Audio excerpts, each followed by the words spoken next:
बिस्मिल्लाहिर्रहमानिर्रहीम। अस्सलाम वालेकुम नाज़रीन, प्रोग्राम हकीकत यह है मैं खुशामदीद में आपका मेज़बान सैयद अली नकवी। बात करें इस वक्त यौम बुनियान मरसूस मनाया जा रहा पाकिस्तान की मार्का हक में फ़तह का 1 साल मुकम्मल हो चुका है। एक ऐसी फ़तह, एक ऐसा बाब जो कि इस तारीख़ पाकिस्तान में रोशन तरीके से याद रखा जाएगा और सुनहरे हरूफ में लिखा जा चुका है। आने वाली नस्ल इसे अपने निसाब में लाजिम और मलजूम समझ कर पढ़ा करेगी, क्योंकि पाकिस्तान ने गुज़श्ता साल इसी अय्याम के दौरान अपने मुखालिफ और अपने हरीफ भारत को एक शिकस्त फाश दी, जो कि ऐसी शिकस्त थी जिसका तस्करा दुनिया भर में हर किसी ने किया और अभी तक तस्करा जारी व सारी है। और पाकिस्तान ने अपने आप को मनवाया, साबित किया कि पाकिस्तान एक रियासत फ़तह याब है, जबकि हिंदुस्तान एक रियासत शिकस्त खुर्दा है। ऑब्वियसली डेफिनेटली पाकिस्तानी मुसल्लह अफवाज का इसमें किरदार इंतहाई अहम रहा और ये तस्करा हमेशा किया जाता है और किया जाना चाहिए भी कि मुमलिकत खुदादाद है पाकिस्तान, और इस मुमलिकत खुदादाद का भरम खुदाए बुजुर्ग बरतर ने हमेशा हर जंगी मार्के में रखा है। और ये मार्का हक ऑपरेशन बुनियान मरसूस में भी पाकिस्तान ने ऐसी ही फतह हासिल की और पाकिस्तानी अफवाज, पाकिस्तान नेवी, पाकिस्तान एयरफोर्स ने बड़ा बेहतरीन किरदार अदा किया और मुसल्लह अफवाज के साथ साथ पूरी कौम इस जंगी मार्के में पेश पेश रही, इन्वॉल्व रही, खसूसन बिलखसूस नौजवान नस्ल। और जैसा कि फील्ड मार्शल ने आज होने वाली तकरीब से खिताब करते हुए इस चीज़ का तस्करा किया, जो कि बड़ा इंपॉर्टेंट है और बड़ा वाज़ेह है और बड़ा अहम है इस लिहाज से क्योंकि हर शोबा जात से मुत्तसिल और मुंसलिक शख्स ने अपने अपने अंदाज में इस जंगी कैफियत में हिस्सा लिया और अपना किरदार अदा किया। बहरहाल इस वक्त पूरे मुल्क में मुख्तलिफ शहरों में मुख्तलिफ तकारीब का जो है वो इनकाद किया गया है। ऑपरेशन बुनियान मरसूस पाकिस्तान के फ़तह का 1 साल मुकम्मल होने की मुनासबत से तकरीबात का सिलसिला जारी व सारी है।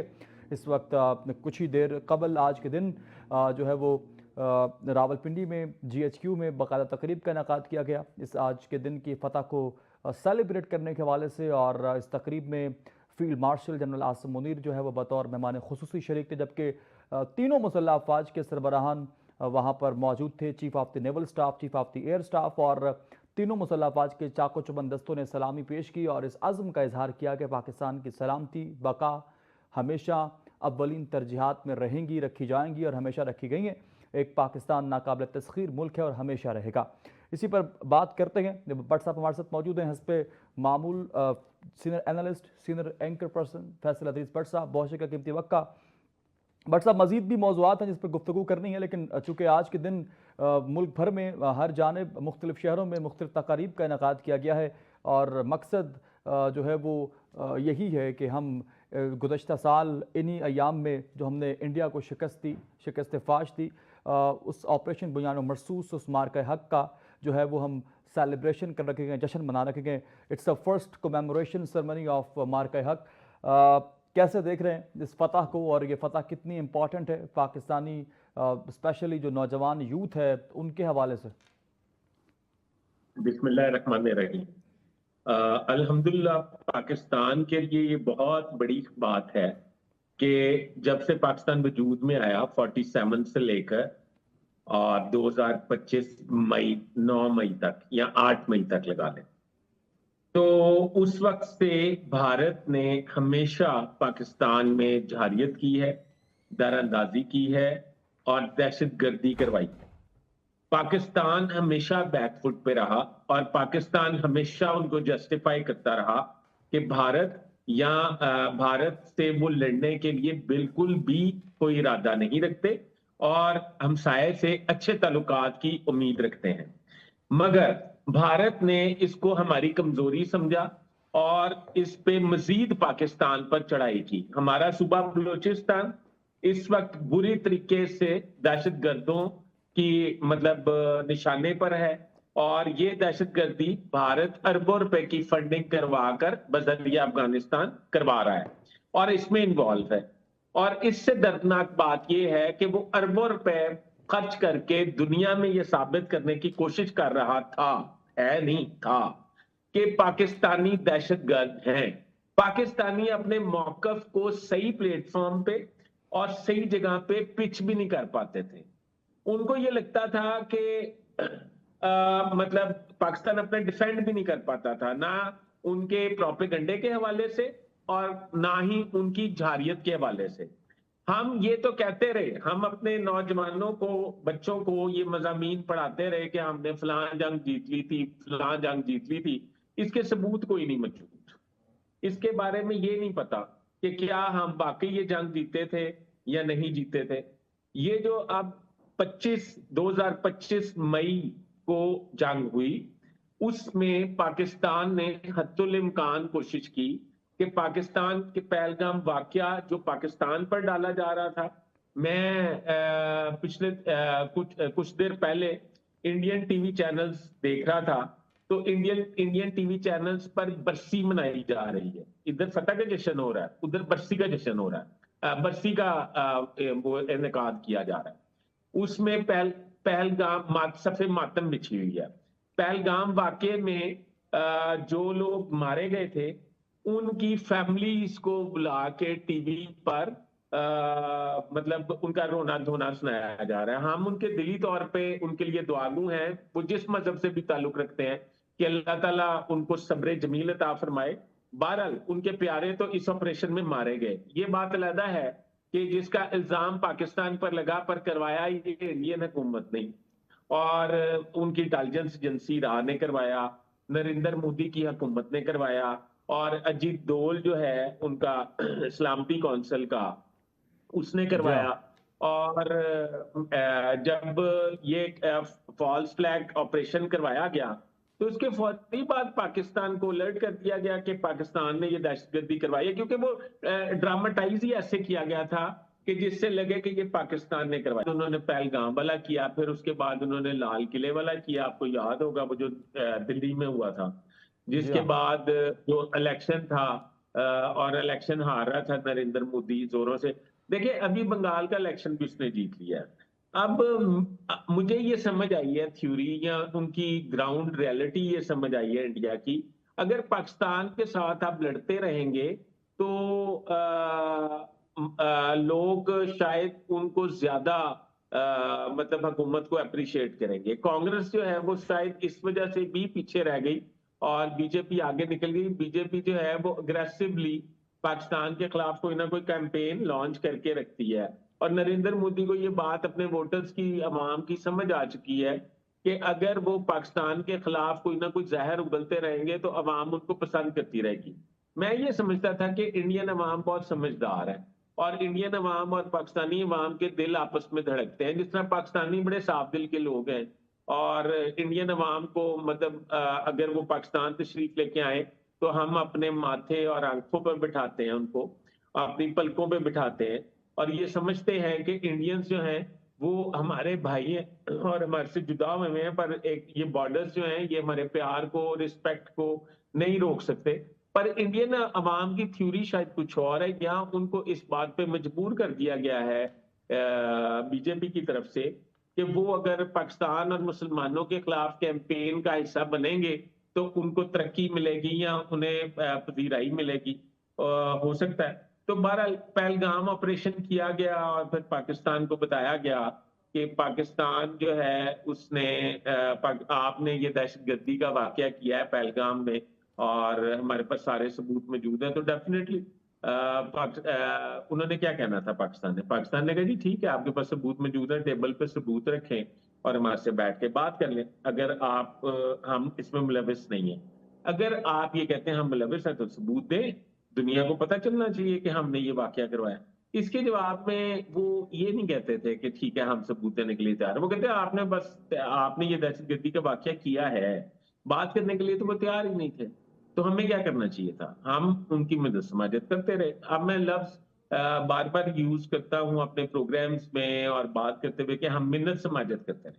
मिन्नत समाजत हर वो बंदा करने के लिए तैयार रहता है झगड़े से बचने के लिए या फसाद से बचने के लिए, जो अमन के दामन को थाम के रखना चाहता है, जो अपनी अवाम और अगले के मुल्क की अवाम का जिंदगी की हिफाजत करना जानता है, जो लोगों को के हकूक की पामाली नहीं चाहता, अपनी अना को साइड पे रखकर बात करता है। तो यही किया हमारे हुक्मरानों ने भी, हमारे सिपह सलार ने भी। उन्होंने भारत को ये समझाने की कोशिश की कि आप इस तरह मत करें और हमारे साथ बैठ के बात करें, हम इसमें मुलव्वस नहीं है। पर नरेंद्र मोदी का मानने वाला था, उसने इसलिए थोड़ी ये पहलगाम वाकया स्टेज कराया था कि वो पाकिस्तान से बैठ के बात करे। उसने कहा मौका गनीमत है, एशियन चैंपियन का ढंडोरा वो पीट रहा था और उसके जो दिमाग में जेन में जो खुटकते थी आंखों में, वो पाकिस्तानी खुटकता था। तो उसने क्या किया जनाब, उसने 22 अप्रैल से पाकिस्तान की सिविल आबादियों पर हमले शुरू कर दिए। आपको याद है लाहौर के करीब जी हाँ, बिल्कुल। बिल्कुल मतलब बल्कि लाहौर से मुंसलिक मरीके में उन्होंने मिसाइल मारे और वहां पे तबाही, मस्जिदें शहीद की, वहां पे तबाही फैलाई, उधर बेगुनाह मासूम लोग, बच्चे मारे गए। फिर बहावलपुर में उन्होंने ये हरकत की और बहावलपुर में मदरसा, मस्जिद और सिविल आबादी पर मिसाइल दागे गए, जिसकी वजह से वहां पे भी शहादतें हुई। तो इसके बाद भी पाकिस्तान जो है वो जवाब देने के मोड में नहीं आ रहा था। पाकिस्तान ये कह रहा था कि हमें बैठ के बात कर लेनी चाहिए, कोई गलत फहमी है जो परवान चढ़ रही है, इसे परवान नहीं चढ़ना चाहिए। पर नरेंद्र मोदी का प्लान ही ये नहीं था। ठीक है, उसका बिल्कुल। प्लान था कि किसी तरीके से पाकिस्तान पर चढ़ाई की जाए और इस खत्ते में अपनी चुदराहट जो है उसको बकायदा एक जश्न का तौर पे मतलब ऐलान किया जाए।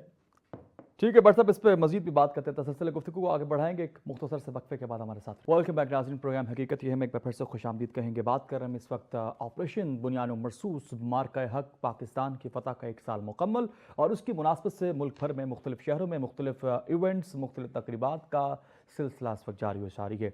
इस वक्त पूरी कौम इत्तेहाद के साथ इस जश्न को सेलिब्रेट कर रखी है, क्योंकि पाकिस्तान ने अपने हरीफ, अपने मुखालिफ जो कि पाकिस्तान के ख़िलाफ़ झूठा प्रोपेगेंडा करके जो है वो मुख्तलिफ़ किस्म के इल्ज़ामात लगाने की कोशिश कर रहा था, उसको मुँह की खाना पड़ी। और पाकिस्तानी फ़ौज ने अपने आप को एक बार फिर से मनवाया कि हम बासलाहियत, बाक़ुव्वत और हर हिकमत अमली को जानने वाली फ़ौज हैं। और यही वजह है कि मुल्क पाकिस्तान का नाम इस वक्त दुनिया के नक्शे पर एक रियासत फ़तह याब के तौर पर उभर कर सामने आ रहा है। बट साहब हमारे साथ मौजूद है। बट साहब आपने गुफ्तगू की और बिल्कुल दुरुस्त फरमाया। इस वक्त जो कंडीशन थी लास्ट ईयर इन्हीं अयाम में, मई का महीना था और उनकी जानिब से कार्रवाइयों का सिलसिला भी जारी व सारी था। बारहा हमने अमन की ख्वाहिश का इजहार किया और अमन की जानिब इक़दामात करने की पर फोकियत रखी, तवज्जो दी, तरजीहात में शामिल रखा, लेकिन उनकी जानिब से कुछ इस हवाले से पेशरफ्त नहीं हुई और फिर बिलाखिर हमें अपनी ज़ोर बाजू जो है वो दिखाना पड़ा। और जब हमने अपने ज़ोर बाजू, अपनी सलाहियत, अपनी हिकमत को जब प्रैक्टिकली जो है वो दिखाया हमारी फ़ौज ने, तो फिर दुश्मन मार खाने पर और भागने पर मजबूर हो गया। ये वही वक्त है कि जब रात की तारीकी में हमारा दुश्मन हम पर हमला करता है तो हम उस तारीकी रात को तारीखी रात बना देते हैं। वो तैयारे भेजता है, हम तैयारे गिराते हैं। वो तैयारे भेजेगा तो हम तैयार खड़े हैं, वो तैयारे भेजता जाए, हम गिराते जाएंगे। और यह सिलसिला इससे कबल भी रहा है, तारीख में लिखा गया है। और अब लास्ट ईयर जब हुआ तो तब भी यही फिक्रा लिखा जाएगा कि पाकिस्तान अपने दुश्मन पर खुदाए बुजुर्ग बरतर के ख़ास करम से जो है वो गालिब रहा है। बट साहब बात कर लूँ ज़रा, अगर मैं फील्ड मार्शल के एक ख़ास खसूसी खिताब के हवाले से, क्योंकि जो अभी आज के दिन GHQ में तकरीब का इनेकाद किया गया, वहाँ पर वो मौजूद थे। उन्होंने एक तकरीबन गालिबन 25 से 30 मिनट जो है वो पर मबनी एक खिताब किया, जो कि आज के दिन की मुनासबत से था। और उन्होंने बड़ी अहम बातें जो हैं वो मेंशन की हैं और वाज़ेह तौर पर कहा है कि नेक्स्ट टाइम भी पाकिस्तान में मौजूद किसी भी किस्म के दहशतगर्दी का कला कमा किया जाएगा और आखिरी दहशतगर्द के खात्मे तक ये ऑपरेशन जारी व सारी रहेगा। इस हवाले से किसी तरह के कोई कंप्रोमाइज़, कोई कंपनसेशन नहीं हो सकती है। और ये भी उन्होंने कहा कि ये जो जंग थी वो दो ममालिक के दरमियान ही नहीं, बल्कि दो मुख्तलिफ नज़रियात के दरमियान एक बड़ा मार्का था। यह मार्का हक दो नज़रियात के दरमियान जीता हुआ मार्का था।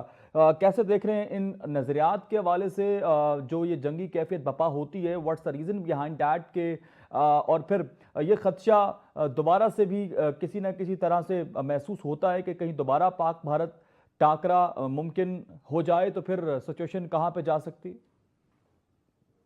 देखें अली, बात यह है कि जब आपने आज के दिन, अभी आपने बात करते हुए कहा कि आज के दिन तक भारत हमले कर रहा था, नहीं, आज के दिन तक तो पाकिस्तान ने सारा मामला हल कर लिया था। और पाकिस्तान ने अपने मसल्स शो किए थे अभी कि उनके राफेल तैयारे जो हैं वो जमीन पे जा गिरे। और फिर आपको पता है दुनिया में कोहराम बरपा हो गया, सिर्फ भारत में सफे मातम नहीं बिछी, यूरोप में भी बिछ गई जी कि हाँ, ये बिल्कुल। राफेल तैयारे हमारे कैसे गिर गए।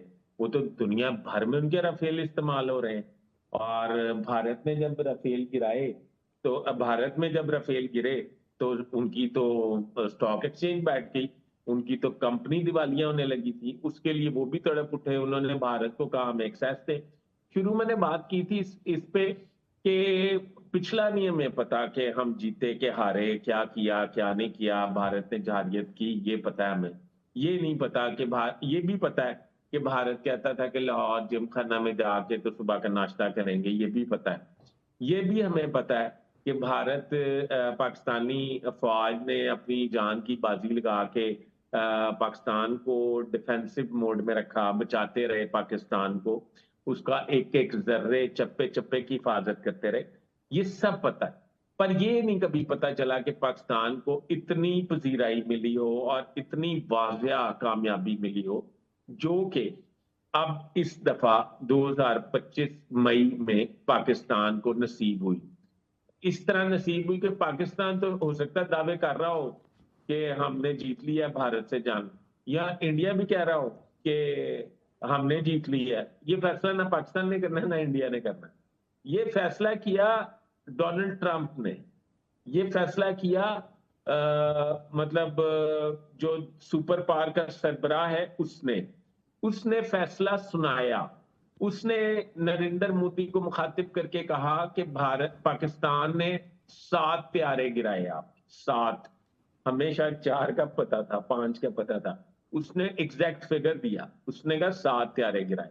अच्छा, फिर नरेंद्र मोदी की या भारत के जो मतलब मास्टरमाइंड हैं पाकिस्तान के खिलाफ जो काम करते हैं, उनकी बदकिस्मती ये हुई कि उन दिनों में, आजकल तो इतने कॉन्फ्रेंसेस नहीं हो रही दुनिया में, सेमिनार नहीं हो रहे, उन दिनों में यूएन असेंबली का इजलास, उन दिनों में सार्क कॉन्फ्रेंस, जी उन हाँ, दिनों बिल्कुल। में वो पता नहीं कौन सी मलेशिया में कोई कॉन्फ्रेंस हो रही थी, कोई कोरिया में हो रही थी, कोई कहीं हो रही थी, कोई वो याद है आपको, यूरोप में भी कुछ हुआ था, मुझे अब एग्जैक्ट से याद नहीं है।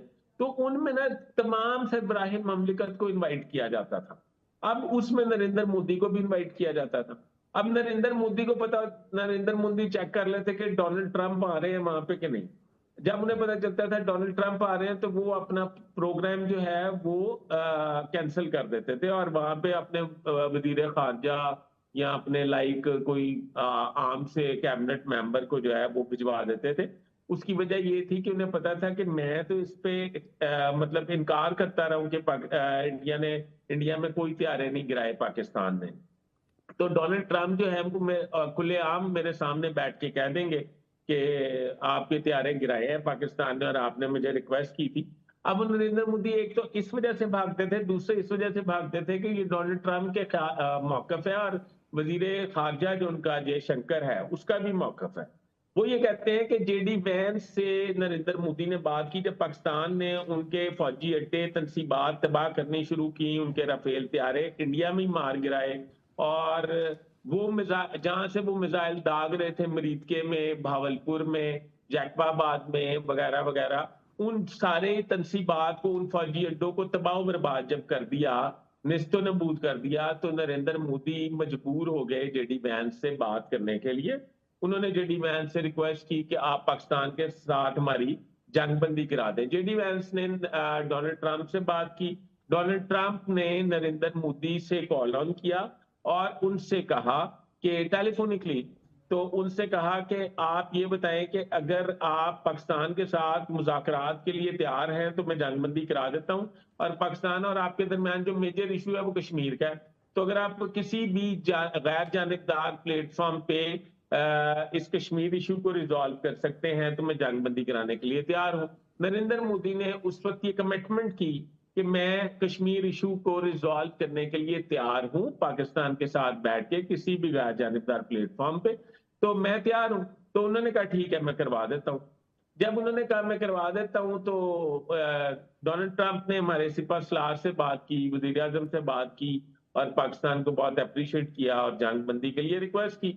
पाकिस्तान तो पहले ही अमन का दाई था। पाकिस्तान तो पहले ही ये चाहता था कि फसाद बर्पा ना हो। पाकिस्तान तो पहले ही मिन्नत समाजत कर रहा था इंडिया की कि भाई बैठ के बात कर लो। तो पाकिस्तान ने कहा ठीक है, एक रीजनेबल मतलब जो सालसी है का किरदार अदा कर रहा है वो रीजनेबल है, और बहुत बड़ी हमें श्योरिटी दे रहा है कि बिल्कुल। कश्मीर का इशू भी रिजॉल्व करवा दूंगा।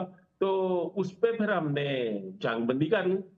जब जंगबंदी कर ली तो नरेंद्र मोदी तो समझता था कि मैंने तो ऐसा कोई काम करना ही नहीं जो मैंने कमिटमेंट किया है। और वैसे भी उसकी पॉलिसी, और मैं बात करता हूँ अक्सर लोगों की पॉलिसी और पोस्चर पे, उसकी पॉलिसी और पोस्चर पे भी फर्क है। तो ये जो पॉलिसी और पोस्चर होता है ना, ये एक बड़ा जी हाँ, ठीक इंपॉर्टेंट है। दुनिया पॉलिसी में। और पोस्टर दोनों ही उसका फेलियर शो करते हैं। इस पर मजीद भी कुछ बात करेंगे, लेकिन मुख्तसर से वक्फे के बाद हमारे साथ वेलकम बैक नाज़रीन, प्रोग्राम हकीकत ये है में एक बार फिर से खुशामदीद कहेंगे। बट साहब, आप कुछ बात कर लें, क्योंकि ऑपरेशन बुनियानुल मरसूस की तकरीबात का सिलसिला तो जारी सारी है। जो हम सेलिब्रेशन कर रहे हैं वो तो हो रही है, लेकिन दूसरे जानिब दुनिया भर जिससे पूरी मईशत जो है वो मुतासर हो रही है। ईरान अमरीका वार कंडीशंस की अगर बात कर ली जाए, अभी हालिया तौर पर तो टेम्प्रेरी जो है वो हमें खामोशी महसूस हो रही है, लेकिन एक दोबारा से खदशा पैदा हो रहा है कि दोबारा से वहाँ से मार धाड़ की आवाज़ें गूंज उठेंगी। इम्कानात हैं, लेकिन कहा जाता है बाज़ दफ़ा के इम्कानात ख़त्म भी हो रहे हैं। एक बार फिर से मुस्तकिल जंगबंदी की जानिब इक़दामात बढ़ने का भी गुमान है। अमरीकी अखबार की जानिब से भी रिसेंटली दावा सामने आया है कि अगले हफ्ते दोबारा से जो है वो इस्लामाबाद में ही ईरान अमरीका मुज़ाकरात की नशिस्त मुतवक्किल है, मुमकिन हो सकती है। क्या समझते हैं आप, इम्कानात कवी हैं या फिर अभी भी इस हवाले से उभाम बाकी है? अली, पहली बात यह है कि ना अमेरिका के पास अब ये चांस नहीं है कि वो इस जंग को कंटिन्यू कर सकें। डोनाल्ड ट्रंप का महज एक बयान है कि मैं ऑपरेशन को एक्सटेंड कर सकता हूं। मेरा नहीं ख्याल वो एक्सटेंड कर सकते हैं। आपको पता है अमेरिकन कानून के मुताबिक 60 दिन का उनका वो मतलब टेन्योर है जिसमें वो जंग लड़ सकते थे। वैसे ऑल अदरवाइज उनको पार्लियामेंट से, कांग्रेस से इजाजत लेनी पड़ेगी। कांग्रेस 2 दफा उनकी ये रिक्वेस्ट, टेबल की हुई रिक्वेस्ट जो है, उनको रिजेक्ट कर चुके हैं। मुझे ये लगता है कि आने वाले वक्त में नरेंद्र मोदी अब मुंह पे चढ़ गए। जब बयानुल मसूद की मसूद जी जी। मसूद की बात करते हो जी जी, तो बिल्कुल। नरेंद्र मोदी फौरन जेल में आ जाता है, उसकी शक्ल जेल में आ जाती है। हम अब चले गए अमेरिका और ईरान पे। सिर्फ तो मुझे शक्ल नहीं ये कहे सर, लगता बोले है, बल्कि शिकस्त मैंने, खुर्दा शक्ल। हाँ, जिस दिन आप शायद नहीं थे और हम प्रोग्राम कर रहे थे, उस दिन मैंने अपने प्रोग्राम में ये खबर ब्रेक की थी कि डोनाल्ड ट्रंप पाकिस्तान तशरीफ ला रहे हैं। और मैं अभी भी इस पे कायम हूं। आपको पता है 15 मई को डोनाल्ड ट्रंप ने चाइना विजिट पे जाना है। जी हाँ। और सुनने में ये आ रहा है, अभी इसको बकायदा अनाउंस नहीं किया गया, सुनने में ये आ रहा है कि जो है डोनाल्ड ट्रंप चाइना जाने से पहले वो इस्लामाबाद तशरीफ लाएंगे और यहाँ पे ईरानी वफ्द मसूद पशकियान की सरबराही में पाकिस्तान आएगा। और इनका बकायदा जो वो है मतलब मायदा, वो अमल में आएगा। इसका मतलब क्रेडिट्स ऑफिसर पाकिस्तान को जाता है, और डोनाल्ड ट्रंप भी पाकिस्तान को क्रेडिट देते हैं, और दुनिया भी पाकिस्तान को क्रेडिट देती है। फिर मैंने आपको कल हमने बात की थी कि ये दुनिया में एक सफबंदी भी नहीं हो जाएगी, यानी कि एक ब्लॉक्स नहीं बनेंगे। जी हाँ। पाकिस्तान बड़ी तेजी से सफारती सतह पर उभरा है, और पाकिस्तान ने अपना लोहा मनवाया है 10 मई के बाद, और फिर ये लोहा मनवाया है ये सुपर पावर और ईरान के दरमियान सुलहजोई करवा के और तीसरी वर्ल्ड वॉर रुकवा के। तो पाकिस्तान का किरदार बहुत अहम है। पाकिस्तान का आइंदा अच्छा होने जा रहा है इंशाल्लाह ताला। और मुझे ये लगता है कि आने वाले वक्त में पाकिस्तान को बहुत ज्यादा पजीराई मिलने वाली है और पाकिस्तान में इन्वेस्टमेंट आने वाली है। एक तो हम ये बात हमने क्लियर कर ली कि जो पाकिस्तान दहशतगर्दी में मुलविस नहीं है, बल्कि पाकिस्तान दहशतगर्दी के मुर्तकिब मुल्कों में से है, जो भारत अफगानिस्तान के जरिए करवाता है। और मुझे ये लगता है कि डोनाल्ड ट्रंप जब इस्लामाबाद आएंगे तो दुनिया में पाकिस्तान का और तूती बोलेगा और दुनिया में ये मैसेज आएगा कि पाकिस्तान जो है वो भी कोई अहम किरदार का हामिल मुल्क है। और ये मुबारकबाद देनी चाहिए हमें फील्ड मार्शल को और वजीर आजम पाकिस्तान को कि उनकी सरबराही में ये मौका पाकिस्तान को मिला कि उन्होंने सुपर पावर और ईरान के दरमियान सुलहजोई कराई। ठीक है, मतलब आप ये कहना चाह रहे हैं यू आर प्रेडिक्टिंग दैट के लाइक अब की बार जो है वो इस्लाम टॉक्स राउंड 2 जो है वो मुमकिन तौर पर जो है वो इसके चांसेस काफ़ी ज़्यादा हैं। बहरहाल इस वक्त वॉर कंडीशंस पर हम गुफ्तगू कर रहे हैं। कल के नशिस्त में भी हमने गुफ्तगू की। कल की नशिस्त में जो हालिया पेट्रोलियम मसनूआत की कीमतों में इजाफा हुआ इस हवाले से गुफ्तगू हमारी रह गई थी, चूँकि कुछ सहाफ़ी बरादरी भी कह रही है, कुछ आम आवाम के जो बयानात हैं उनके जो तासुरात हैं, जब एक रैंडम ऑडियंस में जाके जब आप गुफ्तगू करते हैं तो उनके बड़े जो है वो गंभीर किस्म के मतलब बयानात सामने आते हैं कि किस कदर वो सताए हुए हैं इस महंगाई के। देखें, बात ये है कि मैं इस हुकूमत को ये समझता हूँ कि ये अवाम की, वफाकी हुकूमत की बात कर रहा हूँ, कि ये अवाम की तर्जुमानी के मुताबिक थी हुकूमत।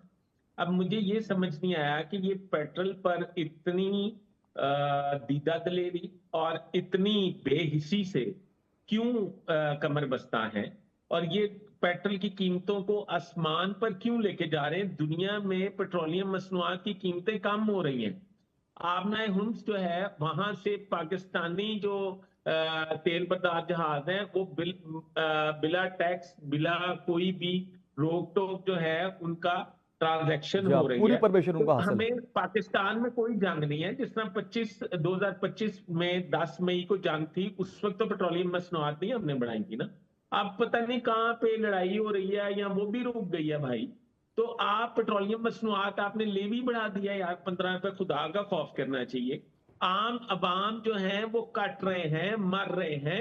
ये हुकूमत को चाहिए कि ये जो फतह का जश्न मना रहे हैं इस पे कम पैसे लगा लें, क्योंकि पूरी दुनिया को पता है पाकिस्तान जीत चुका है।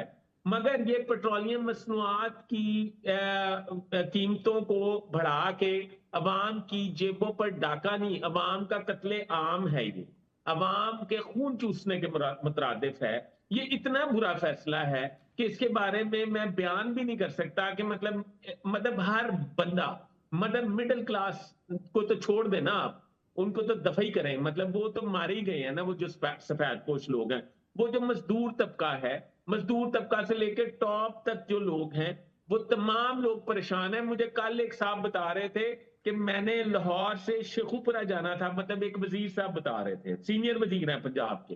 वो मुझे बता रहे थे कि मैंने लाहौर से शेखुपुरा जाना था एक फंक्शन पे, तो मैं फिर नहीं गया। मैं कहा क्यों जी, आप क्यों नहीं गए? उन्होंने कहा आपको नहीं पता? मैं कहा नहीं। उन्होंने कहा मेरा पेट्रोल बंद है, मेरे स्क्वाड का पेट्रोल भी मैंने डलवाना है जेब से, और मैंने अपनी स्टाफ कार का पेट्रोल भी खुद डलवाना है। तो मैंने कहा कि 20-25 हजार रुपए का तो खर्चा हो जाना है, तो क्यों जाऊं?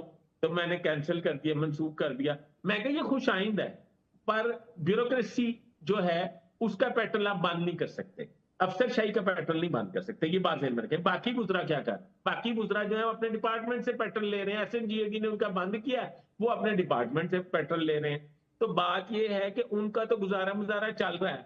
ये गरीब अवाम का क्या कसूर है? गरीब अवाम को क्यों आप जहन्नम में धकेल रहे हैं? वैसे बिजली की प्राइसेस देख लें कहाँ पे हैं, गैस की प्राइसेस देख लें कहाँ पे हैं, और ये पेट्रोलियम मसनूआत की मेरा ख्याल है जिसने भी फैसला किया है, जिसने भी एडवाइस दी है वजीर आजम, तो उसको, ये जिसने भी एडवाइस दी है ना वजीर आजम को, मेरा ख्याल है कि उसने बिल्कुल भी अच्छा काम नहीं किया। और पीएमएलएन की हुकूमत के मतलब जो पॉजिटिव नैरेटिव्स थे या पॉजिटिव प्रोजेक्ट्स थे, अवाम दोस्त प्रोजेक्ट्स थे, जो इस पॉजिटिव एस्पेक्ट्स पेट्रोलियम है वो इस मसनूआत की महंगाई कीमत में बढ़ा इजाफे की के वजह से दब रहे हैं कहीं उन्होंने ना कहीं। उस पर कुल्हाड़ा मारा है।